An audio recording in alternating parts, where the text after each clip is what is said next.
Let's talk about your life a little bit here. My life. Yeah, I did meet your mom at the restaurant.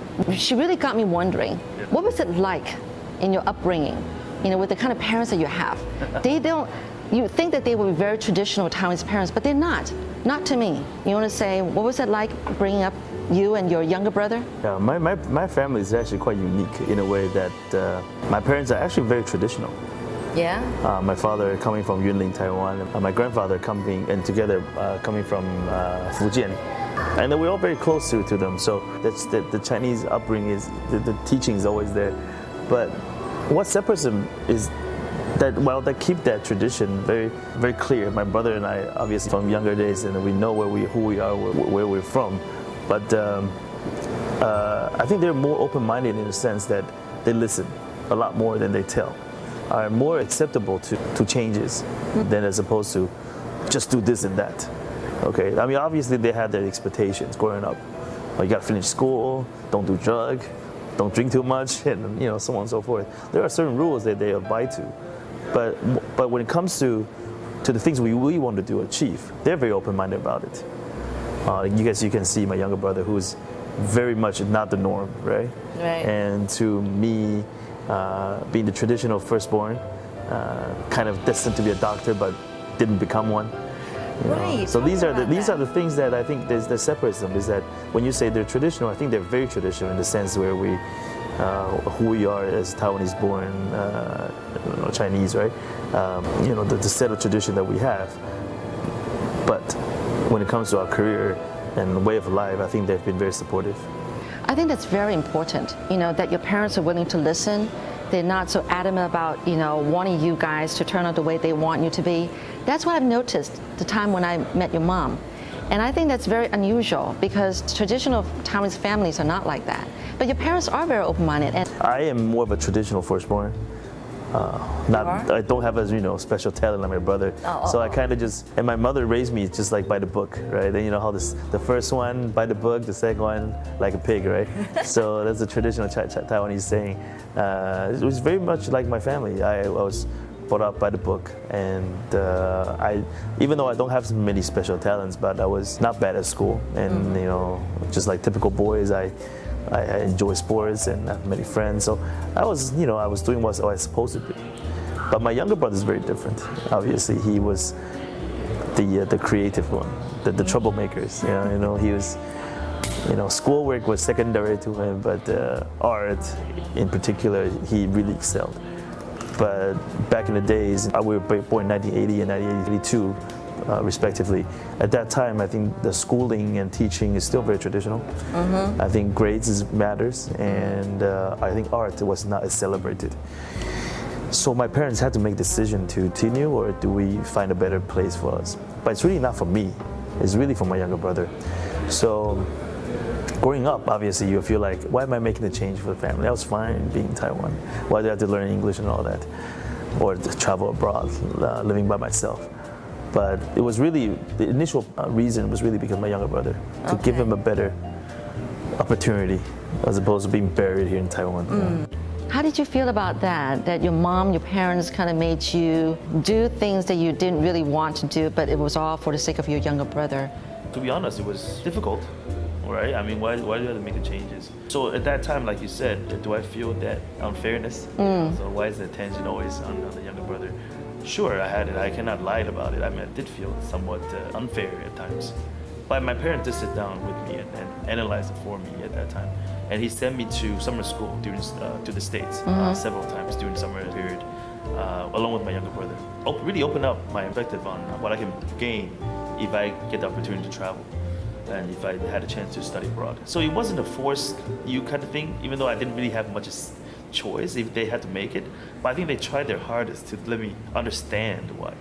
So it was they say, okay, yes, it's true, for a certain perspective, yes, more for my younger brother, but it's also beneficial for me, that where I can open my mind and open my eyes to different culture and really learn another language. And so I think I bought into that. So in the beginning, sure, I was feeling a little bit angry at times. But once we decided to do it, and through the experience that I had, I welcomed it. Yeah. But then I had to go through that period. Right. Yeah. I believe that your mom took you and your younger brother to Canada and spent some time there. How old were you then? I was just finished up my 7th grade. Oh, okay. So 13-ish. Uh-huh. And my brother was 3rd grade. Right. Or 4th. And then you guys were in Canada for how long? We were there actually 2.5 to 3 years. And then due to my father's work, very much based in Taiwan, and then he just started his own company then, so it was very difficult for him to travel. Right. So my mother being separated, having to take care of us, it was difficult for my father traveling and her going back. At that time, obviously, again, my brother and I was just kids, right? We didn't know better. We looked at my dad like a Santa Claus coming here and bringing gifts all the time. But we were just in our little world, right?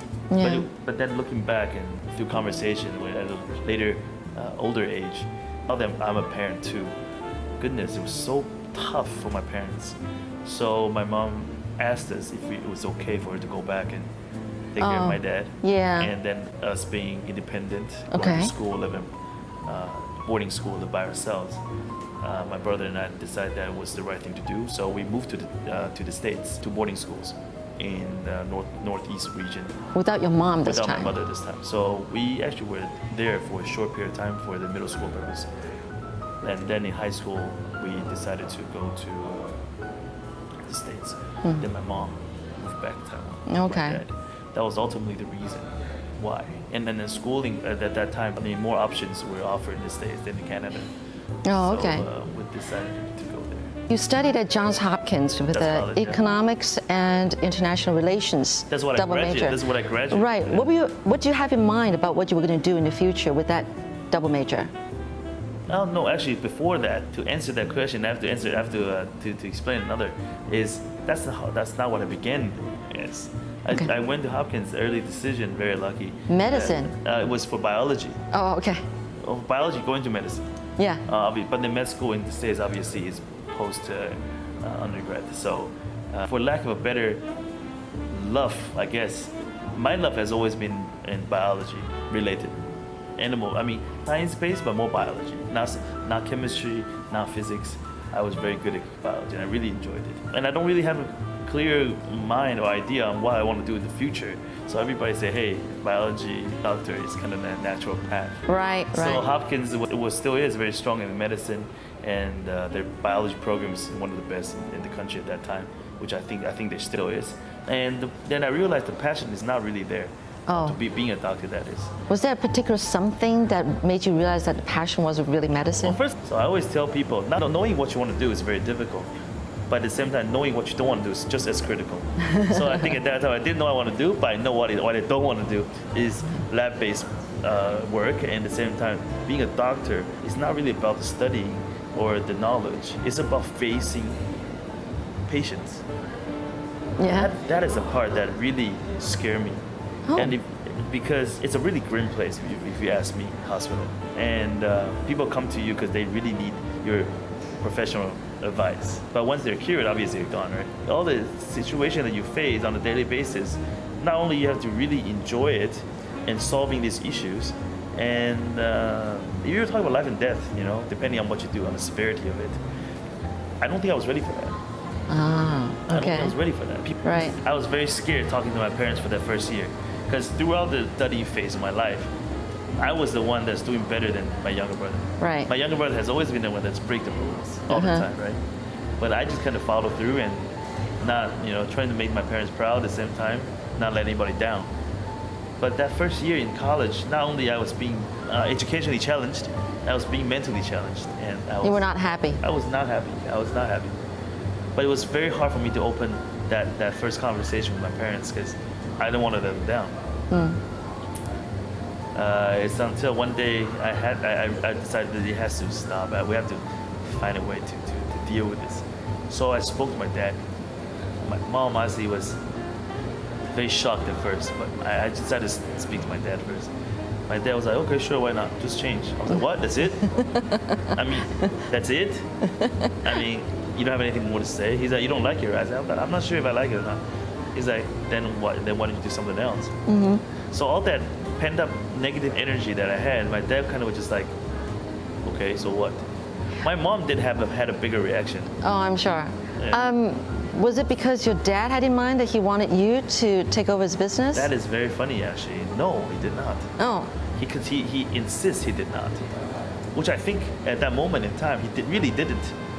So what was after Johns Hopkins? You went to Japan? Was that a university? Yeah, for MBA. Yeah. Oh, why Japan? So that's when we began to have a conversation on what I want to do down the road. So you don't want to be a doctor. What do you want to do?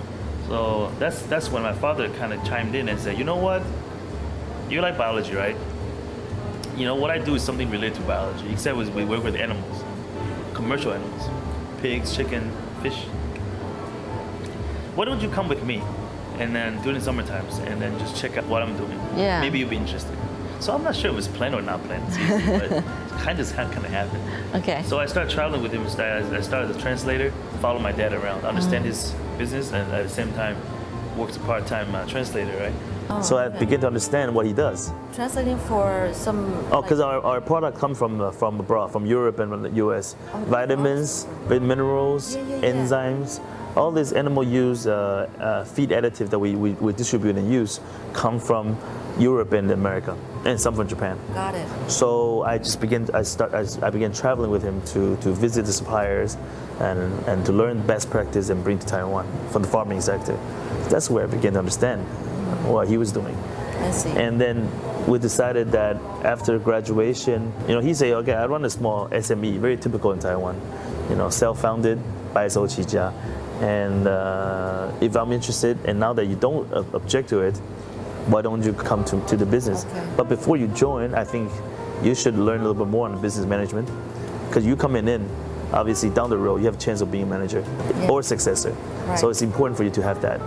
And English, obviously, you have kind of got to hang up. I don't need to stay in the States a little bit any longer. Japan is another place where language, I can learn a new language. And a lot of the management style in Taiwan is patterned from the Japanese companies. So now that I've been in the States for over 10 years in the Western world, I think it's time to come back and understand the Asia world. And Japan was a choice. So that's why I went to Japan and Waseda, get an MBA, and then come back. And during the MBA, I used my company, SME, Small Medium Enterprise, used my company as a case study. Okay. To further prove or disapprove my decision going back is right or not. Because being second generation, going back to the family company, it's a lot of times on the outside it looks easy, but it's really not that easy because the expectation is high. And for those of us who really want to make a difference, it makes even that much tougher. So my father and I had this agreement is that before I turned 30, I came back to Taiwan on 27 and a half or 28. Before I turned 30, 2 years, if we work well together, we can continue. If we don't, change your job. Because he said he's not going to change his job. So you want to change your job, better do it before 30. So I say, okay, that's tough. But shoot, if that's what it is, you're the boss, That's what it's supposed to be. So I use my company as a case study, really thoroughly understand the strong suit and the weak point of my company. And then we joined. I think your parents have a lot of wisdom when it comes to communicating with their children. I don't feel your dad putting a lot of pressure on you and having very high expectations of you. Of course, he'll be very happy if you were to take over his business, but if you don't, he wouldn't get upset. He keeps a very open mind about it. I keep on thinking that everything's planned, I think he planned everything. He just planned it in a way that it doesn't feel weird. Yeah, but obviously my younger brother, you cannot plan him. So my younger brother kind of planned for everyone else. Okay. So we kind of fit him, right? Yeah. And he became the person he is today. I think that's one thing I admire about parents, yes, is that they don't get too upset because they're willing to take a change or, make a turn in the road if their children is not turning out the way they expected and they keep an open mind about it. Your mom was saying that, maybe she was talking about your younger brother. If the best thing he could do was getting 80% on his exams, why should I expect him to get 100? Yeah, because there'll be false expectation. Yeah. And it's tough for everyone. I guess we should talk about this farm to table concept that you have for this park that you have in Yunlin, okay, which is central Taiwan, and it's more like I've not visited, and I plan to visit there and do a show over there. I would love to have you guys. Yeah, that would be great. But it's more like a museum slash slaughterhouse slash factory slash restaurant. Yes. So talk about this idea. It's a slash of everything. Yeah. First of all, I want to say thank you, Shirley, for giving us this opportunity. I think sometimes you're so entrenched in your life, you don't sit down and kind of reflect. So through this conversation, obviously, I can get to think and reflect a little. I think it's great. But coming back to the work that I do, it still comes from my dad. Why? Because obviously he's the founder of the company. Myself is an extension of that. So I always see myself not being the successor or like continue his job is to, I want to make it better. I think my job is to extend it and then put more meaning to it, So I'm not trying to change. I'm not trying to take over. I want to build upon it. Okay. So the natural progression with my company and the work we do is really from upstream to downstream. Upstream being the feed side and animal. Downstream is the food, because clearly we work with commercial animals, and that means the food, that animal that would turn into food products. So a lot of people say, oh, animal nutrition, are you talking about pets? Sure, we do pets related stuff, but majority of our work is for what we call the commercial animals. So coming back to that, all that internship, the things that I've done with my dad before school, or even doing case study in my own company, it was to ensure that I have a smooth stay and decision made by me as opposed to forced. That was just to get me comfortable. Yeah. Because if you're not comfortable, that's where things go wrong. Yeah. I decided that I want to take up this challenge. So if I fail, it's cool, it's mutual. That was the beginning of it. But obviously, my dad gave me 2 years, right? We gave each other 2 years. Oh, is that right? Yeah, I was before 30, so 28 I joined, and before 30, 2 years. That's where the trial period is. Do I like him? Does he like me? I mean, living on the same roof. We haven't lived with each other for so long. And I go home at 27, living alone for such a long time, and he treated me like two and a half. Or 2.7, whatever. And combine that and with working together, we basically see each other 24 hours. Yeah. That is tough. I know. That is tough. Living with your boss and he's your dad, that's not easy. So that first 2 years was really that, trying out each other, feeling out each other, and trying and understanding where I stand in the company and how the other people view me as a person, as an employee, right? To fast track, I think now moving on to my 10th year. So obviously we way past that. Yeah. Not saying it was easy, but I think we way past that now. It was until the 3rd and 4th year that we decided that together I think we can do more. My father wanted to find a way to sustain his business. So we decided to integrate downstream to food and really make a difference.